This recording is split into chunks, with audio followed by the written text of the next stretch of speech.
with a Republican president who speaks only before hand-picked audiences, whose staff gave fake reporter James Guckert, alias Jeff Gannon, White House press credentials, whose emergency management team held a fake news conference to pat itself on the back during. From them, this would be almost old news. But our fourth story tonight, the leading Democratic candidate now trying to figure out what to do after her campaign aides planted questions at 2 Iowa appearances. Hillary Clinton smarting from what's being dubbed Plantgate. The New York Times reporting aides twice gave suggested questions to people at public events. The latest incident last Tuesday at an event in Newton, Iowa, where the Grinnell College student claimed a Clinton aide suggested this question, which she then willingly pitched. As a young person, I'm worried about the long-term effects of global warming. How does your plan combat climate change? Well, you should be worried, and you know, I find as I travel around Iowa that it's usually young people who ask me about global warming. Asked about it in an interview with the Associated Press, Senator Clinton's response, I think in campaigns things happen and you just go on, and that's certainly what I've done for 35 years, and it's what I've done for 8 years in the White House, and now 7 years in the Senate. She told the New York Times, neither I nor my campaign approve of that, and it will certainly not be tolerated.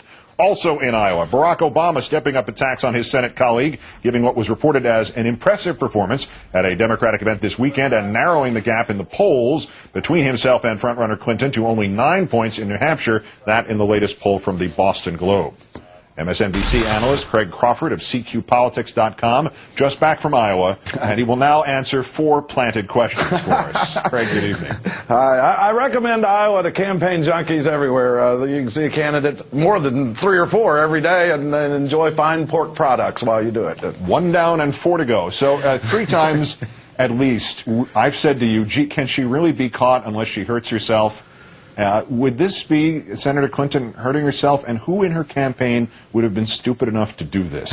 Stubbing her toe, I think I'd call this one. This is a perfect storm, Keith, of probably overzealous advanced staff trying to make the best event possible, keep it focused on the campaign message of the day. An excitable college student who then told her college newspaper about it, and then aggressive Democratic opponents who saw that article and quickly touted it to the news media. You describe it as a toe stub. Is there a question of degree to this? Is suggesting a question about global warming at an environmental event as onerous as, say, you know, all fake reporters at an entirely staged fake news conference? And how common is enhanced questioning in politics? Not uncommon at all. In fact, I followed Giuliani around several events Friday in Iowa, and I heard some eerily similar questions at 2 of his town halls from some of the people there. You know, the comparison to FEMA is sort of fun, but I don't know if it's a difference as apples and oranges, maybe tangerines and oranges. I mean, it would be more like, you know, as if, you know, reporters at a press conference were suggested questions, and guess what? That happens at White House briefings every now and then. Well, flesh out this Giuliani thing. Maybe we're breaking a little news here. What else did you? What did you hear? There were a couple of questions about health care at his events that were, you know, somewhat similar, and I hear that all the time. You know, this is a 6th presidential campaign I've covered, and I've always assumed some of the questions at these town halls do get planted, or I don't even like the word planted. I mean, just suggested. Sometimes it's as simple as you get your supporters in the room. There are several ways that they do that. They tell the supporters to come really early and make sure they get all the seats up front where the questions are taken from, or you give them tickets in advance. There are a lot of ways to make sure your supporters are in the room and ask supportive questions, and you know, that is often done, and I don't think this is a big deal. The trouble for Hillary Clinton is it fits a narrative that this is a very calculated machine of a campaign, but I got to say, if they were doing this on purpose, Keith, from on high, I know these people pretty well. They would have done a better job of it than this. they would have covered their tracks a lot better than they did here. Or she would have put a little spin on it and whipped this out and gone, and miss, is this your card? Barack Obama, the reporting is he did well this weekend. What is this based on, the Jefferson-Jackson dinner?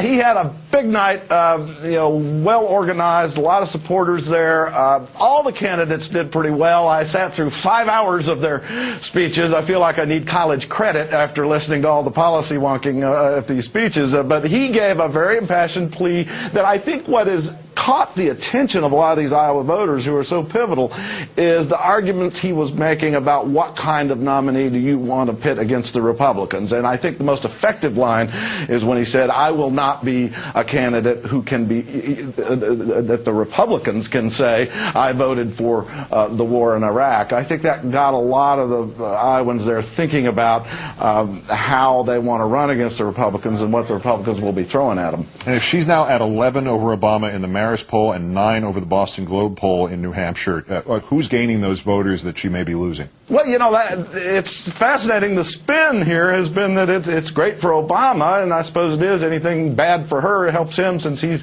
the main alternative. But actually, in these polls, the ones they're comparing, John Edwards and Bill Richardson gained together the number of points that she lost, and Obama actually went down one. So I would say that in the long run, Hillary Clinton benefits, even if she goes down in some polls, so long as she stays ahead, and it's split among 2 or 3 people.